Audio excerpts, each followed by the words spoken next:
Tell them I'm a winner, yeah, the believer.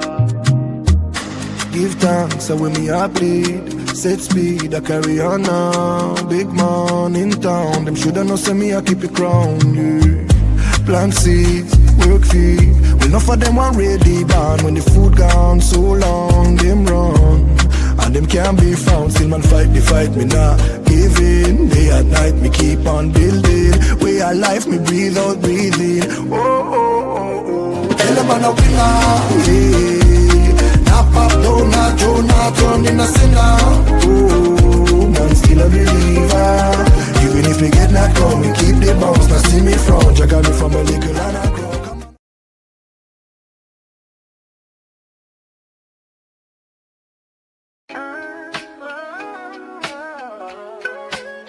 Yeah, yo, it's game time, ain't no messing around. Huddle Sports Network, the best in town. From NFL rumors to the latest trends, we got all your sports, just tune in, my friends. Catch us on Roku, Fire Stick, take your pick. Facebook, YouTube, where the action's slick. Daily shows that drop like a bomb. From 10 to 11, it's Ken and Ken, stay calm. Huddle up, catch the vibe, feel the rush. Get your news, get your fills in the clutch. Over 27 podcasts, we breaking it down. Join the team, Huddle Sports, wear the crown. Live every weekday, it's how we roll. Lions Talk with Jeremy B, we taking a stroll. From 11 to 12, don't miss a beat. We break down the game, make the info sweet. The Daily Huddle Podcast, noon to 1. CST Zone, we're just having fun. Toss your doubts, we bring the facts. Tune into the Huddle.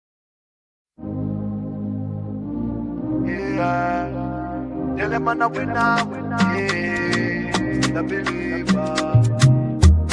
Give thanks, so when me I bleed. Set speed, I carry on now. Big man in town, them shoulda know say me I keep it crown, yeah. Plant seeds, work feed. Well, enough of them want ready born. When the food gone so long, them run. And them can't be found, still man fight the fight, me not giving. Day and night, me keep on building. Way of life, me breathe out, breathing. Oh, oh, oh, oh. Tell them I'm a winner, yeah. Not pop down, not Joe, not turn in a sinner. Oh, man, still a believer. Even if me get knocked down, me keep the bounce. Now see me front, you got me from a little and a grow.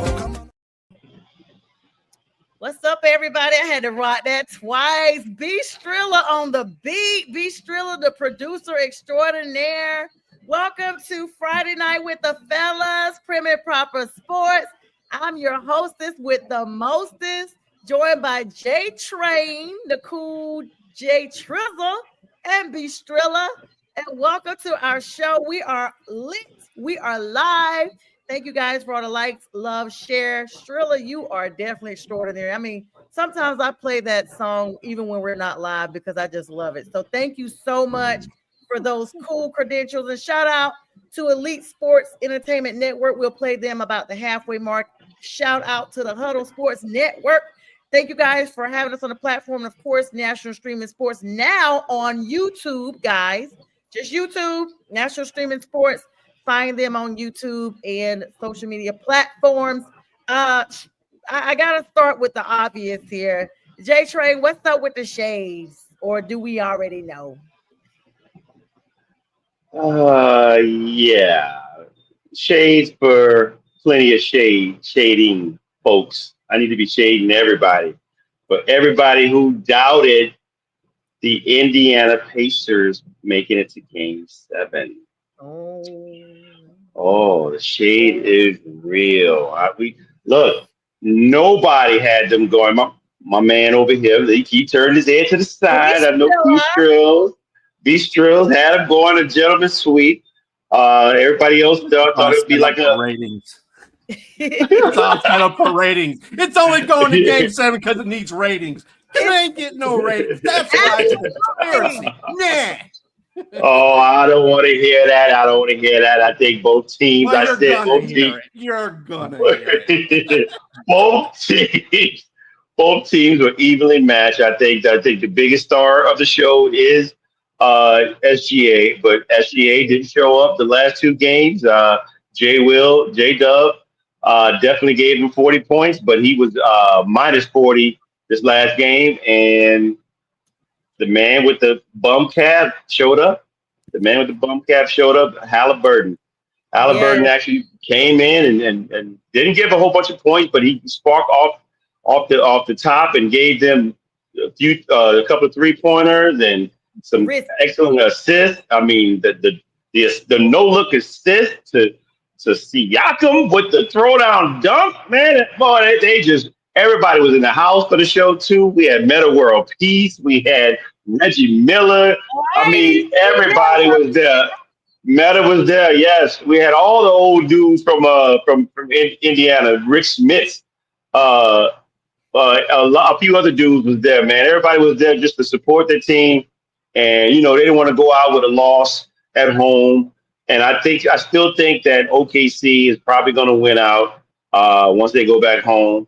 But it's not guaranteed. I don't understand why SGA. If that's true, I didn't see the post comments, but I know you sent it to. But if it's true, he said that. Game 7. Oh man, Hey, what's up, sis? We calling. gotta have Cowboy Nikki on the show again soon. That's my girl checking in. She's done a few shows with me before. Cowboys Extraordinary. Thanks for checking in. Strilla, what you saying? What you saying to J Train about this? I think, hey, there's no reason why Indiana shouldn't win that game 7. Why not? Well, it's an 8.5. The impossible has been done, so Vegas still don't believe it though. Vegas still got 8.5 points spread. Let me tell y'all, Drake. They had 10.5 points the first game. Yeah, they but had Drake has come out. Drake is betting. Oh and no! If Drake wins with the Thunder, he wins $2.7 million. Oh, Thunder lost. Thunder lost because if Drake is betting on your team, you lost. Drake blows at gambling. Let me tell you. I hope so. I mean, I don't want him to lose that much money, but I don't know if he's losing that. But I know how much he was winning. I saw that. J Train called it literally, y'all. For a while back, he's been saying 7 games. He's been saying 7, and literally, there's clips out there. And I've been saying I wanted the Pacers to win. I mean, Strilla, do you think that? I mean, I know you said why not. Do you legit think, that the Pacers will win now? Mm-hmm. Why not? Yeah. I think they're going to win. Still pulling for them, right? As soon as they won games, they won game 6, they definitely win game 7. There's no way.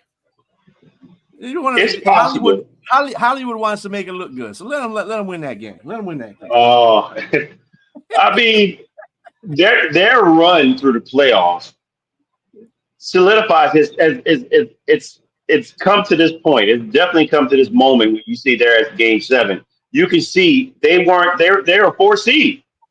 They weren't supposed to be here.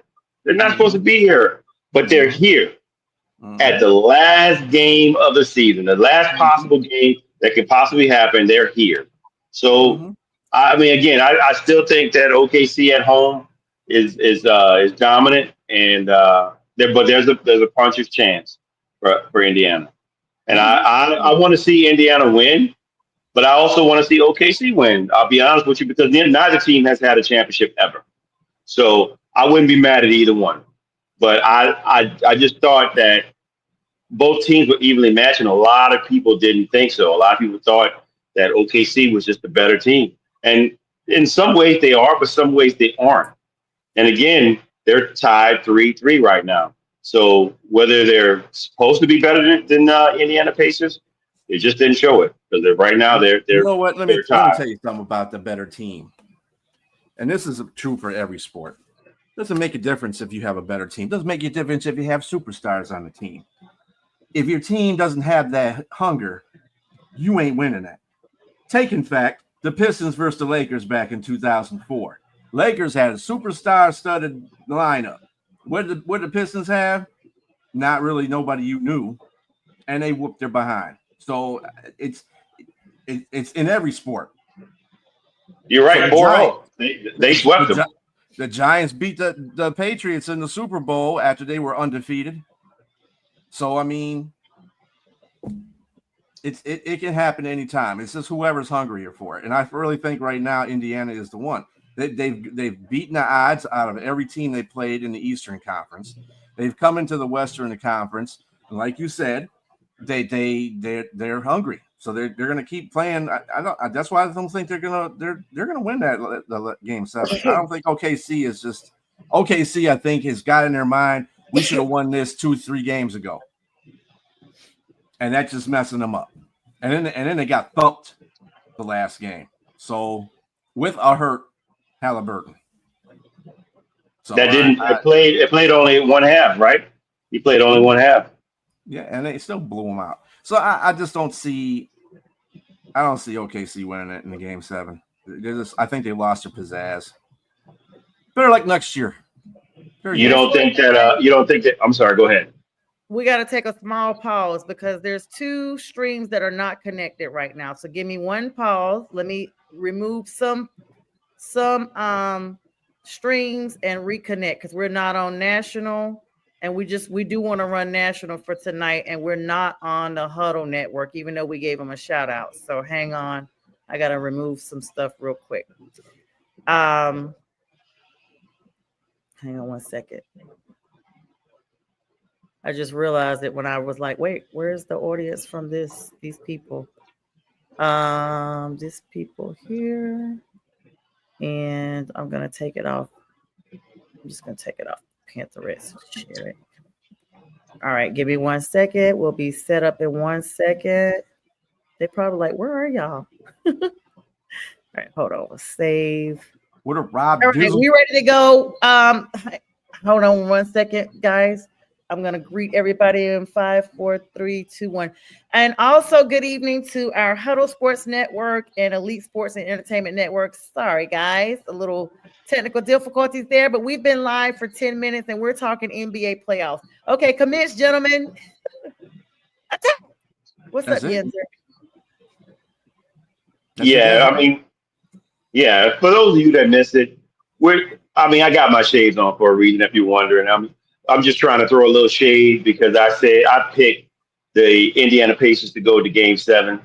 I didn't pick them to win. I picked OKC to win, but I figured they would go. They didn't get no love. They were getting no love on this platform. They were getting no love on a couple other platforms, and they were just counted out like they got punched in the mouth early, and they're going to win maybe one game. But here they are, tied 3-3, going back to OKC, trying to win them in their first championship. Anybody got anything? Got shade? Got more shade? That's going in the comments. Bring it on, and I'll give it back to you. Oh wow! So I don't see the black tumbler tonight, Strilla. Oh, it's here. Train with no, that's a different one. There's one that you have that every for the last couple of shows, and Strilla, you know it. He'll like be to the side like this. And I'm that's it. It's still it. Coffee mug? I got it tonight for sure. He got that juice from NOLA, that fruit punch you guys have down there. Oh man, I'd be out if I had that juice from there. I'd be passed out. Yes, game 7. Yeah, you would be. Because I've had some. Game 7, of course, kicking off, guys. A couple of days for them to rest and relax. Of course, it's going back to OKC. Some cockiness coming out at press conferences by both teams. You know, one saying, hey, we don't want them to win on our turf, XYZ. But then you got Indiana, traveling, and you got OKC saying, hey, we want to give our fans this. Both teams looking for their first championship. It's going to be a great matchup. I think we won't see another blowout by 20 or 30 points. That's for sure. We're going to see a tooth and nail on this one. And Halliburton, of course, playing through that injury is going to be key. But those guys all around him, even Obi Toppin stepped up 20 points from the bench. I mean, way to pull up, Obi. We hadn't seen too much of his stunting as of late. Yes, Strilla? No, I'm just looking at something. Okay. We're not here, but okay. Yeah, so definitely, as they say, big things popping. And we'll all be staying tuned. Super excited about the playoffs that are coming up here. Well, actually, the final, and the draft is a couple of days after that, guys. June 25th and 26th, the following Wednesday and Thursday, literally 2 days after the champion is crowned. They will be going on and going into the draft. Of course, Cooper Flagg still projected number 1 to the Mavs. But there are some last minute trades behind the scene. Let me ask you guys, do you think Kevin Durant gets traded before the draft? Yes. And where to? Well, he has destinations. I'm thinking he might go to New York. I think New York is one, and I mean, I don't know. I'm not. I mean, if he goes there, fine. I'm just not sold that he's going to be a difference maker anywhere. We've seen this show before. I've seen it. I've seen this movie, and I don't like. I like reruns, but reruns of movies that I like. I didn't like none of the movies that he presented. So I'm just not, especially at this juncture of his career. What is he gonna bring? I mean, he could shoot. He could shoot your lights out. He has. What's up, Bo? He's definitely he's a mismatch. Let's put it that way. But he can't give defense anymore. Like LeBron James has waned on his defense. When these guys get older, that's the thing. They're not the people that they were when they were in their prime.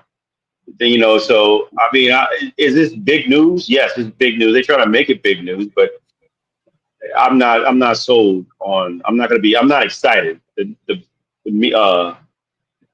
buzzer is not or meter's not moving too much for me. What do you think, Strilla? He ain't going nowhere. You guys don't. You don't think he's going anywhere? He's a has-been now. Had this have been about 5 years ago, I would say something, but no, he ain't doing nothing now. Nobody wants him. Teams have said they don't want him. I saw that the Rockets said he's basically off of their list. I mean, he was really good. If I'm the Rockets, I wouldn't want him either because Ime Udoka has a team. I'm not saying that he's a diva of any sort, but he sort of is. He's sort of a diva. He kind of is. I mean, a little bit. I mean, I like him as a player. I like him as a player, but he cries a little lot. He whines in the media and different things like that. But he can play. But it's not enough to say that you're going to present to my team and come in and be the alpha because he's never presented that. He's never been the alpha. He's never been the alpha. He's always let somebody else lead. He's never been the one to just take over and be the dog and take over the game. I mean, came close with when he was with Brooklyn with the foot on the line. Yeah, yep. That's when he was really outstanding. But he was best. He was his best. He should have never left OKC. I think that was his biggest thing. He went and got his championship rings when he was with the team that beat him when they were down 3-1. Go ahead in Golden State. He got his championship rings, but those are easy. He's going to always have that asterisk by his name because he could never do it in a situation where he was homegrown. Their team was homegrown. He had a homegrown team. Him, Westbrook, Harden, and not Siakam, but what's the guy's name? The big dude. Forgot the guy. Man, they had a squad at OKC, man, and just they let it go by the wayside. They wasted their opportunities. Of course, Kevin Durant. First of all, we did mention the Rockets real quick. Congratulations to Uma Udoka, who's gotten a contract extension by the Rockets. I mean, no surprise there. Let's look at Kevin Durant right now. Let's just zero in on that for a moment. He's been in the league as long as the Supersonics were still in existence. 2007, second round draft overall. It didn't feel like it's been that long. In 2008, when the Supersonics relocated and became the OKC Thunder, like you said, they took him with them. That was a franchise move and not a trade, of him himself. It was a team. And then in 2016, he went to the Warriors. So now he's on his second team as a free agent. So he had hung out with Supersonics and OKC for 9 years, very substantial amount of time that he spent there. And then 3 years later, only stayed with the Warriors for 3 years. In 2019, he went to the Nets as a free agent in a sign and trade deal. And then February 9th of 2023, so just another 3 or 4 years from that date, he was traded to the Suns in a blockbuster deal. We knew about that deal that involved Mikal Bridges, Cameron Johnson, for and got 4 unprotected first round picks and a pick swap going to the Nets. Like, it was a really big trade that they really traded for him. And now here we are 2 years later. So his average tenure is 2 to 3 years. They're basically talking about him being traded before June 25th, before the trade, the draft happens. But he wanted to go, with the Rockets, the Heat we're talking about, and the T-Wolves, Spurs, and even the Knicks, going back to New York, had been mentioned about, being interested in him or vice versa. Those were his preferred destinations. But the Suns, believe it or not, even though you guys are saying he's washed up or whatever, not necessarily, fully washed, but he's at least on the rent cycle. They're talking about wanting, a blockbuster trade again. Like, they want something for him. His stats from this past season, 27.2 points per game, 7 rebounds per game, 4 assists. He has a 50% field goal percentage shooting, so he's still good with that. 3-pointers, not as good, 39%. Free throw percentage is decent, 88%. So, I mean, even though he's, gone on a downward trajectory, this is where you trade him. You trade him now, or you're not going to be able to trade him after this season. I mean, as you said, he can still score. I mean, but what did he get them? Mm-hmm. I mean, you got him, Devin Booker. What's my man's name that was traded from Washington there? The point guard. I don't know. Washington Wizards. Oh my God, I can't think of his name. Yeah, he played. He was there with them, but they couldn't. It was a big three. It was a big three, but a big flop. It was a big flop. They couldn't do anything, man. That'd be this. I don't understand. That was a talented team. I don't know what to say. Devin Booker has. I mean, he's supposed to be the next Kobe. That's not true. I mean, it's just I don't see it. I mean, besides the Golden State years, I mean, Durant's never been the kind of person to put you over the top.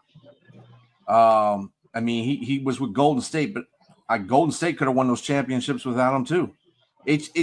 He's there as a doorstop.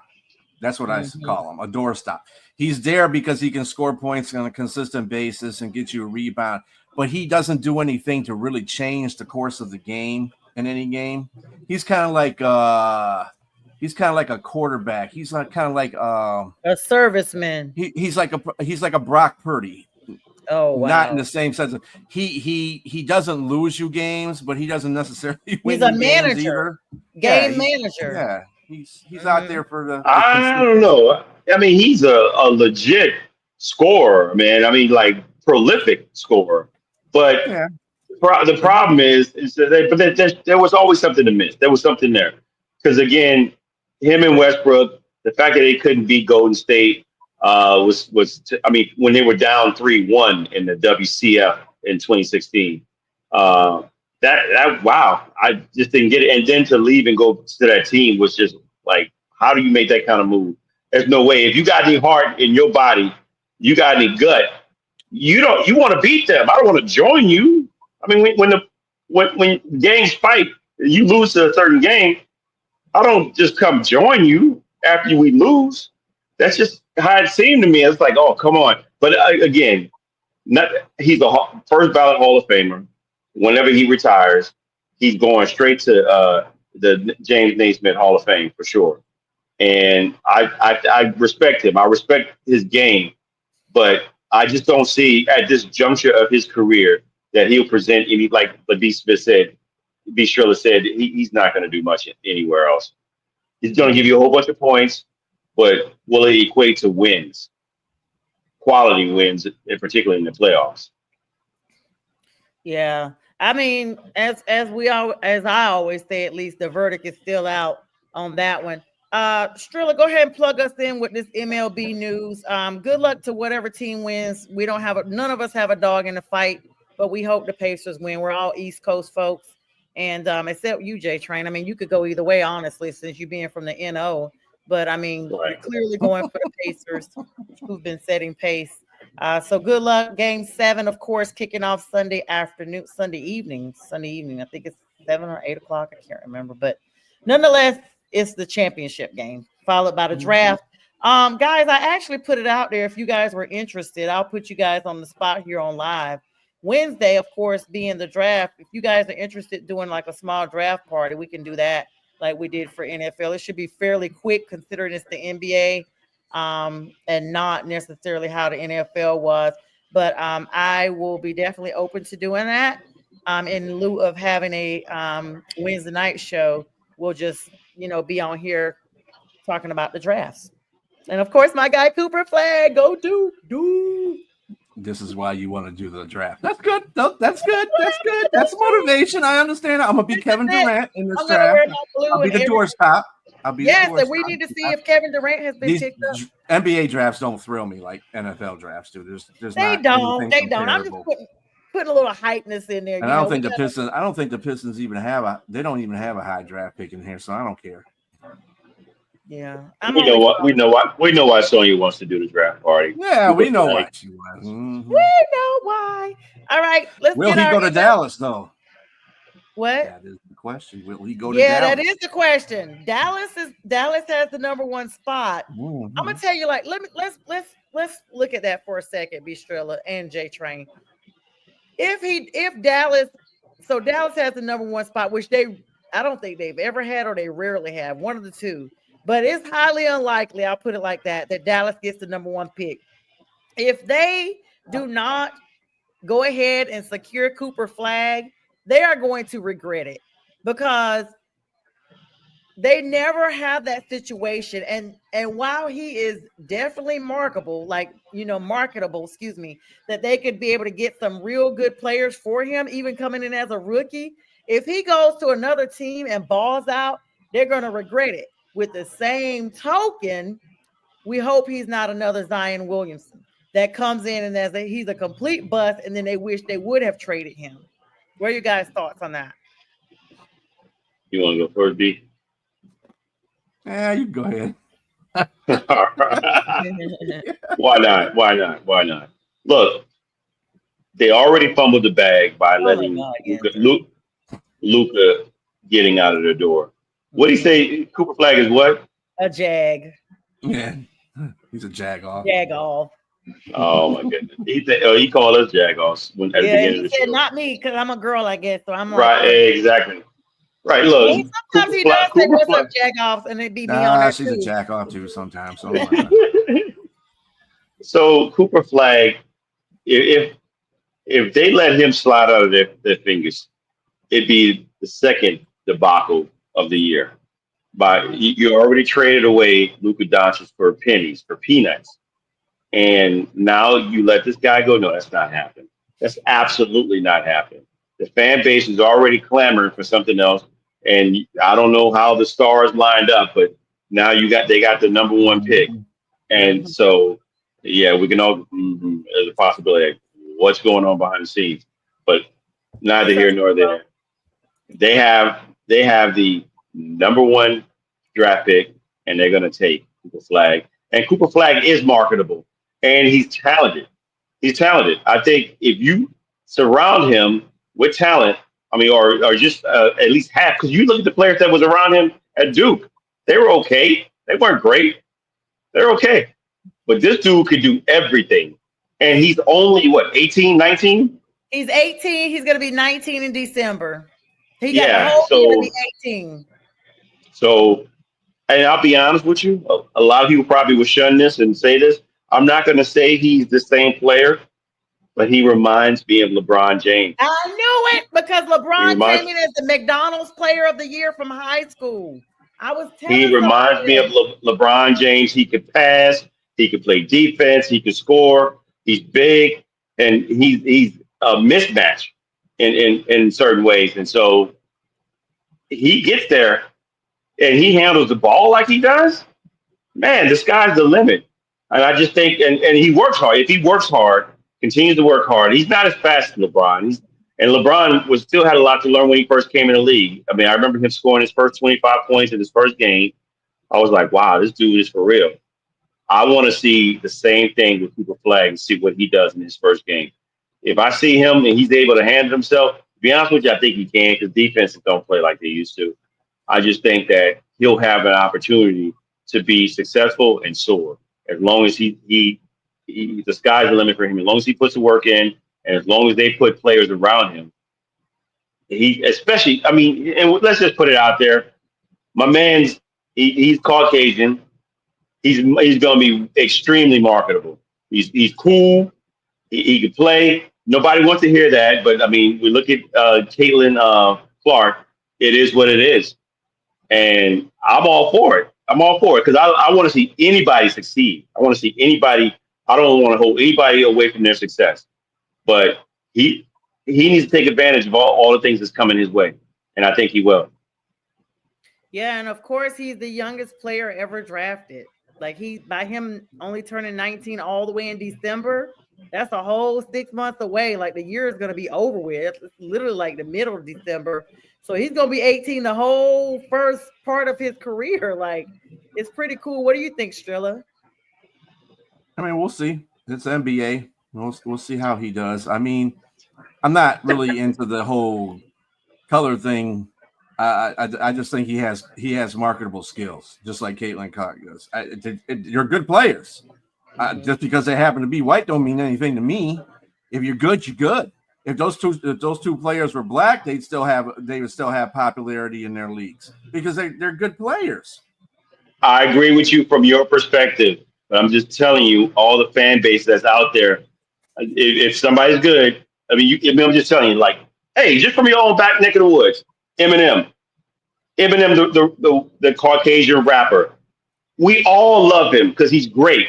But he gets even more notoriety because of the color of his skin too. You can't say that. Bring in more that's a whole different situation. Because he also caters to the white public as well. Of when course, you have a white rapper, he does that, and he's an extraordinary rapper on top of it. So I'm just telling you, races. That's what I'm saying. I'm just telling you, when you have a star white player, it's gonna. When you have a star white player, Biggie ain't gonna be out there and draw white people to that. I mean, white people. It's just what it is. That likes that, but I'm just right. Saying. I know what you mean. I know exactly what you mean. But I'm just saying he has would do that in Dallas because Dallas is, it's in Texas. No, forget Texas. Forget Texas. We talk about international. He's gonna pull because. It's just what it is. You can't get around that, and it's not his fault. It's not his fault. Take advantage of it. It's just because it's people want to see. I'm just going to say this: people want to see something great that looks like them. There's no getting around that. That's just fact. I mean, because you want it. I mean, when I grew up, I saw Denzel Washington. To me, he was one of the greatest actors, and I saw. I mean, but there's people that love him everywhere. But when I was a kid, I looked up to him because I saw, well, this dude's cool. He's awesome, man. He makes great movies. He's got swag. I wanted that swag, just like that. I'm not a different I'm a different person in that regard.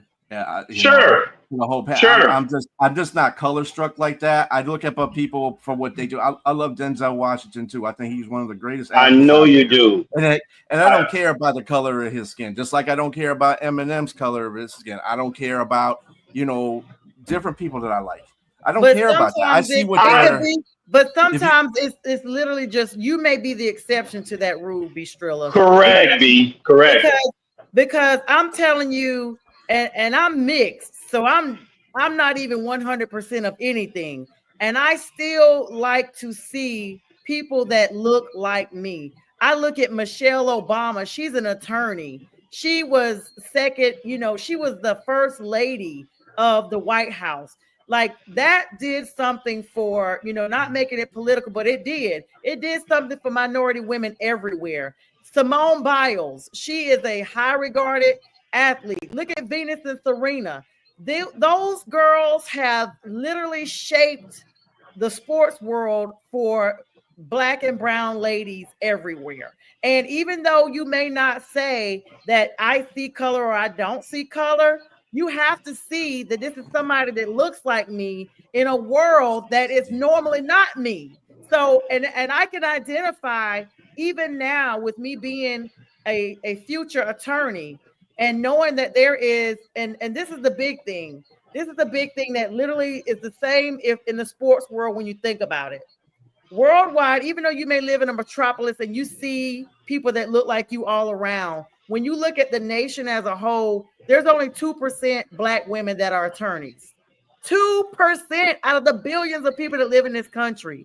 And I feel like for me, that is an honor to even be accepted to try to follow those people who have been ahead of me, because that is a very low percentage. And so, in the same thing in the sports world, when you look at the NFL, when you look at the NBA, and you see all the talent that is everywhere, the odds of making a professional team are second and slim to none, because everybody wants to come out from where they are and be great.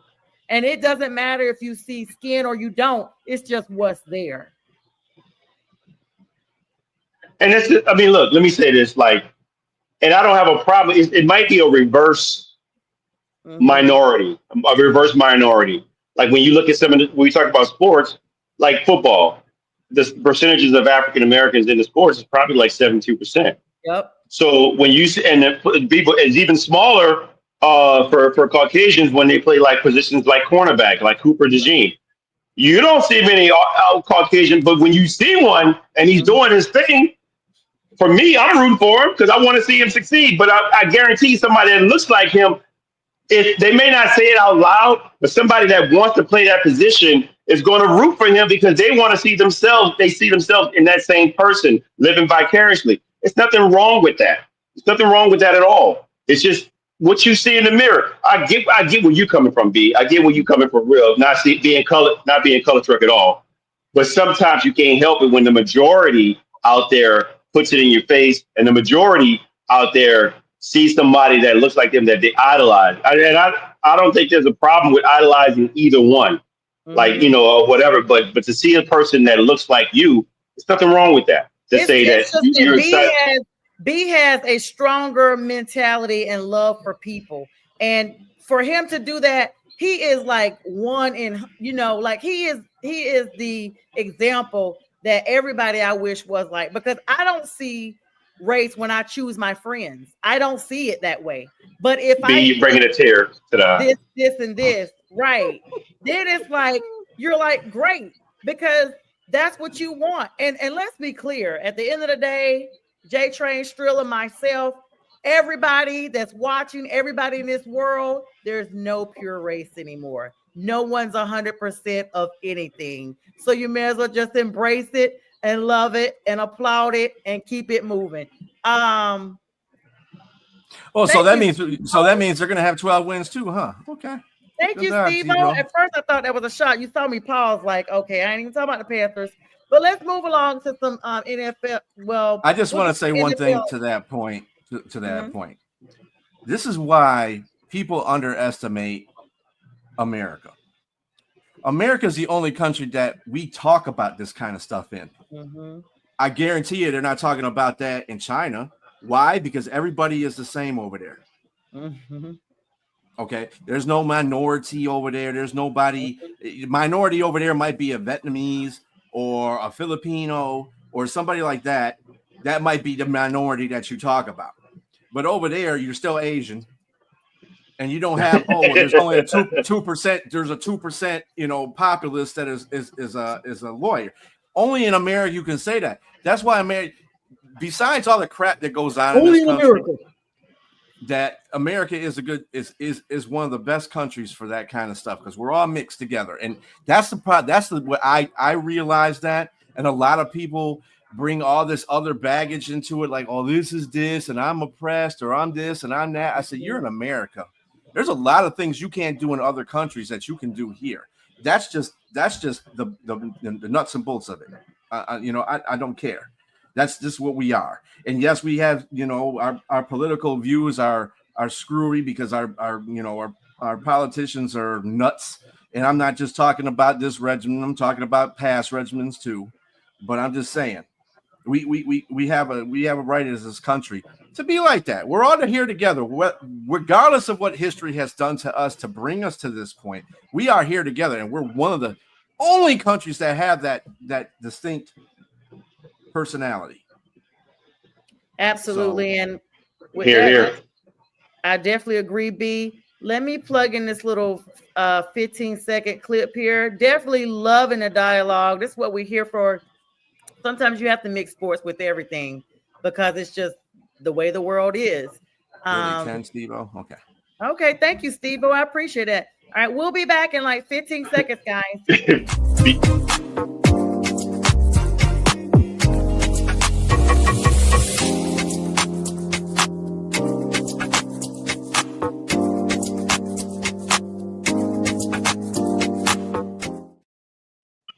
All right, we're back. Told you guys 15 seconds. All right, so definitely great dialogue there. Thanks to everybody for the comments and everything that's going on with that. Just a small reminder, join J Train, myself, and Jack Hirsch tomorrow morning for the debate show. Also at 7 a.m. will be the Dr. Paul show. He will be starting to air at 7 a.m. I will not be on that. Thank you, Dr. Paul, for letting me know that you're going to be running that on our network too. So we got sports here too. And as I mentioned, as we came on, no longer on the Roku channel, but we will be still streaming on YouTube and all the social media platforms. So make sure that you guys actually stay in the know when we're live 24/7 sports. That we're going to still continue to do. All right. B, take us away with some Tiger news. What are you doing, Steve-O? What is going through your mind right now, buddy? Okay. Steve-O was on this morning talking about Shador. We'll talk about that in a moment. I would really like to get to this Pirates and Tigers claw down. So what's it? The whole game, the whole thing yesterday was just all messed up. The weather screwed up a whole bunch of stuff. They played a doubleheader. Skubal started the first game. Skeen started the second game. Fans were like, "Oh, can it be Skubal and Skeen?" Well, that's what the pitching fell on. So that's just the way it is. Anyway, besides that, and the Tigers won the first one, and Pittsburgh won the second one, which I thought was going to happen. But the fans, who probably were still there through 18 innings of baseball, were probably a little drunk. Oh, yeah. Doubleheader. A little drunk.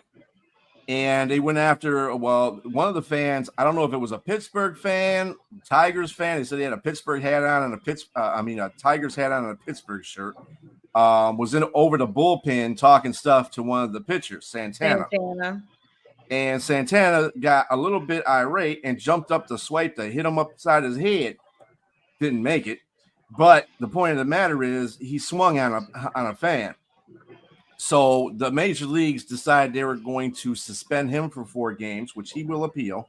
And I would too if I was him. Wow. And secondly, another fans got escorted off behind home plate because they were heckling somebody, and the umpire told them, "Hey, get them up out of here." That was dealing with Tommy Pham. Mm-hmm. Tommy Pham was part of that one. Yeah, so it was just there it is. That's what happens. That's what happens when they, that's what happens when they just do that. They have this double headers close to each other like that because everybody that's there for the first game don't automatically leave. They didn't give them enough time to leave while other people are coming in for the second game. So then you got mixture of crowds, and then people are sitting back down in their seats, getting drunk, acting stupid. So it is what it is. It's if you want to talk some really good baseball though about baseball on baseball action. That San Diego Padres LA Dodgers game. It's something else. And not just the game, like once again, politics. I mean, ICE was outside their stadium and was barring access to some of the Dodgers organization that was showing up trying to work for the day before the game. And LA was supposed to make this statement about being protective of some of their fans that are out there, because you guys know LA is highly Latino, and so they have taken a stance against these ICE raids. And let me tell you something, you are not going to circumvent anything that the government has going on. Great try, LA Dodgers, but this is way above what you got going on now. You may be outnumbered. You can outnumber them because you can bring all the fans in there, and there you have it. But under this administration, there's no more safe cities that they used to have, and so I think the Dodgers are trying to create their own. And this is to me, this is what I was telling Jack this morning. I get that people use sports as a platform all the time, but sometimes I just feel like this is just one of those things that the Dodgers may have to bow out of. What are you guys' thoughts on that? Well, I was kind of not even going in that direction because I know what you were going about, but I want to talk about that too. I mean, it is what it is. Like I said, I don't talk about politics no more because there's nothing to talk about. Well, it's not really politics because it's not like they're voting. They had ice. In my opinion, stadium. Both parties are crap. So I mean, yeah. I don't have an allegiance to nobody. Well, no, I'm saying like the fact that the Dodgers are getting involved in this as a sports team, should they or should they not be trying to involve? Of course not. Question. Of course not. Yeah, they should not at all. They should definitely stay out of that. Yeah. Mm-hmm. There's no way. Well, I mean, it depends on how the owner is. You've had that situation in the NFL where players were kneeling, and there was a lot of franchises that allowed that and a lot of them that didn't. Mm-hmm. So that was political. So it does matter. It does matter. LA is doing something about what they feel is right. It's going to matter. So because they're putting forth what they believe, and if they get the players and the owners and the owner believes it, and they get the players to believe it, and then they get the fans to believe it, obviously the fans are going to believe it because they feel that they're output by the government anyway. So, I mean, people say there shouldn't be politics in sports, but it's already there. It's there. Politics kind of do that now. This is a new age. It never used to be like that. You used to be able to get away from politics by looking at sports, but now politics is putting themselves into sports. They do that. This is the new age. So you just got to take it with a grain of salt. I mean, it's not new. It's not new. We can go back to Olympics where guys put the black gloves on their hands and held power to the people when they were standing on the podium. Or we can talk about Muhammad Ali taking a stance against the Vietnam War. It's not new. It's just a matter of particularly who's doing it. Now, I think what's new, if the Dodgers are doing it, an organization is new. Yes, but individual players it's not new. It's just a matter of whether someone, as an organization, I think the organization is probably disingenuous because they're doing it for their bottom line. They know who buys their tickets. So they know who wants to spend the money on there. So of course they're going to do something in the regards to say, okay, we're going to try to support this. I mean, but yeah, I don't think it's more so for like, oh, we're righteous and we want to do something for the people and make sure. No, come on. It's BS. Yeah. So tell us about the play of the game that you were going to mention too. I will give you that because I know what you're going to mention next. No, I was just talking about the San Diego, LA. They're beating each other with the ball, and both managers went at each other, as a matter of fact, in that game. And afterwards, when they were interviewing both of them, they said, well, we meant to do that. Let me tell you something. But they're not suspended. I just want to say something.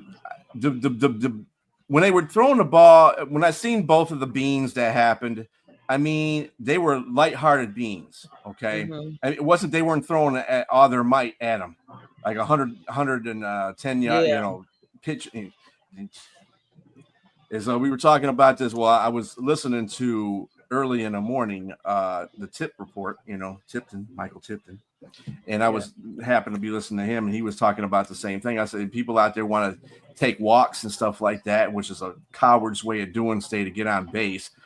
But if you want to stick your little behind out there and get hit by a 100-mile-an-hour pitch to get a walk, crazy. I'm all for it for you. Crazy. But this is, I mean, these two teams are beating each other. They don't like each other. They're division opponents. I mean, it's going to get worse because they got to play each other several more times this season. So it's going to get a little more frustrating, a little more irritating for these players. I wouldn't be surprised if one of these games end up in an all-out brawl in the middle of the field because that's how they're playing right now. They play like they don't like each other. They hate each other, and that's how it's going to be. So because both teams are good, you know. Wild West. Mm-hmm. That's what makes this more interesting. You want to see that kind of you to see that kind of interaction. Hey, you don't want to see nobody get hurt, but the point of the matter Right. is 100 miles per like hour, some of that. you're gonna be bruised really bad or broken somewhere. That's crazy. Well, kudos to them. Let's switch out to some NFL here in the last 9 minutes and change that we got. CJ Mosley, Ravens, Jets, Pro Bowler 5 times, 11 seasons in the league, has announced his retirement. The Pro Bowl linebacker that spent time with the Ravens and the Jets announced his retirement yesterday. Still in his 30s, guys. I mean, sometimes you got to know when to hang up your cleats. Mm-hmm. Now, we talked about that yesterday. It's just some players know when to do it. I got all the respect, and like I said, I usually think that a player's lifespan in professional sports is about, well, especially in football, is about 10 years. So I mean, you got guys calling it out now. Puka Nacua, I'm gonna retire when I'm 31 or 32. I mean, that's fine. If you have a plan to do that, that is awesome. Save your body. Because football is save your mind. Yeah, save your mind. Save your body. Football is it's a violent sport. We definitely see that. Jay Train, some Saints news. You guys made some roster moves here lately, signing tight end Seth Green, cornerback Jaden Price, and your tackle Barry Wesley to 1-year contracts. And you guys waived Travion Fluellen and running back Xavier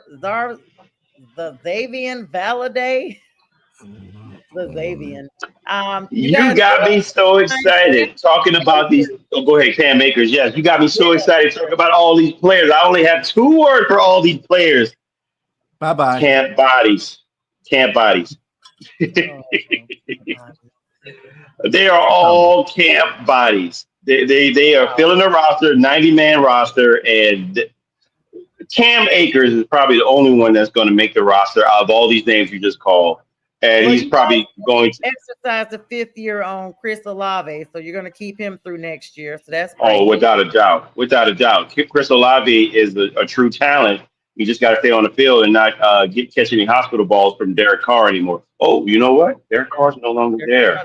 So congratulations, maybe he won. Gleason, though, Hall of Fame, Saints Hall of Fame inducted, Courage Award. Steve Gleason. He deserves. He's done a lot of things, and I think he's going through a lot with the excuse me, I can't even say the disease's name. What is it? ALS. ALS. Yes. And so, I think I told you guys before. I knew someone that had ALS, and they passed. Man, it was pretty tough to see somebody like that. I never knew of the disease before, what it was called, Lou Gehrig's disease. And so that's pretty tough to see that. And my man's a trooper. He's fighting, and they're still doing a lot there. But he's not the only one. There are 2 other people, Tracy Porter and Brett Maxey. These are both former Saints. Tracy Porter, of course, Super Bowl champion along with Gleason. These guys are all in the Saints Hall of Fame. Congrats to all 3. Mm-hmm. Congrats to you. We'll see you guys in the South for whoever makes the rush. Of course, Kayvon Thibodeau aiming for a bounce back season. We talked about that a little bit yesterday on the No BS show.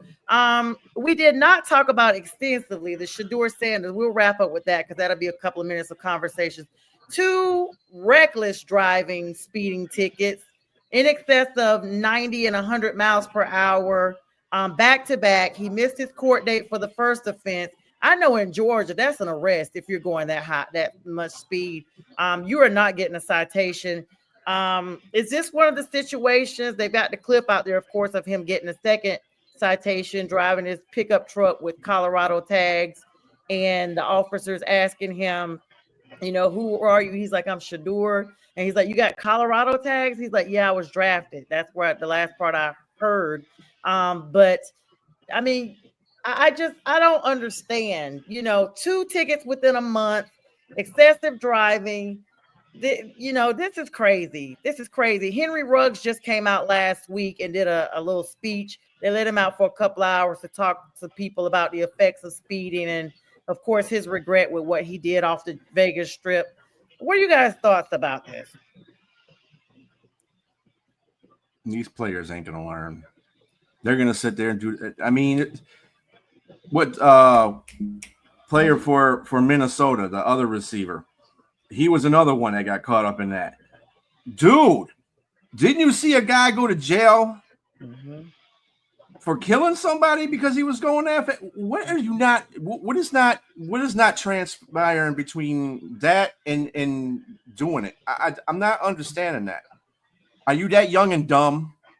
You're a professional football player. What you just said right there. I was young and dumb too. I just think that I'm not. I mean, I think that yes, while you're doing something stupid, I just think that I'm not going to throw stones at anybody because again, you can learn a lesson. You might learn the hard way. You might learn the easy way. I think a lot of people learn it the hard way, but I was young and dumb. I drove over 100 miles an hour before. I don't know if any of you ever had done that before. I can't say it, that you did or not, but I have. So, I mean, I was lucky. So I'm not going to just judge the man for doing this. I mean, again, you're talking about somebody. How old is he again? I don't know how old Shedeur is. He's 20.